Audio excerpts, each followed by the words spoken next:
బుజ్జమ్మ హాల్లో coffee table మీద కాలు మీద కాలు వేసుకొని కూర్చొని ఉంటుంది. ప్రచండ బుజ్జమ్మని తదేకంగా చూస్తూ కోపంగా చూస్తూ ఉంటాడు.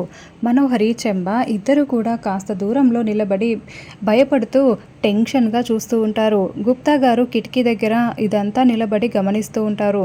ఇందాక నీ శక్తులు నువ్వు చూపించావు కదా, నన్ను నీ కాళ్ళ దగ్గర పడేసుకున్నావు కదా, ఇప్పుడు నా శక్తి ఏంటో చూపిస్తా అని ప్రచండ అంటూ ఉంటాడు.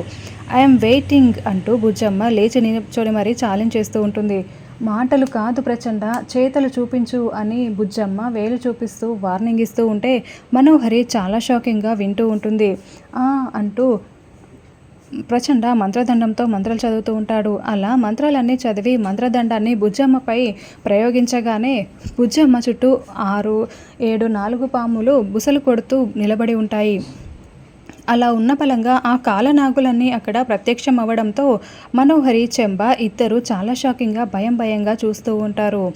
ఇది కాలనాగుల దిగ్బంధనం, ఇందులో నుండి నువ్వు ఎలా బయటపడతావు అని ప్రచండ బుజ్జమ్మని నిలదీస్తూ ఉంటాడు. బుజ్జమ్మ మాత్రం మాత్రం వెనకకుండా చెండా వైపు చాలా కోపంగా చూస్తూ ఉంటుంది. గుప్తా గారు కూడా చాలా కాన్ఫిడెంట్గా అలా చూస్తూ ఉంటారు. అయితే బాకీ రాథోడ్, అమర్ అక్కడ ఎవరూ ఉండరు.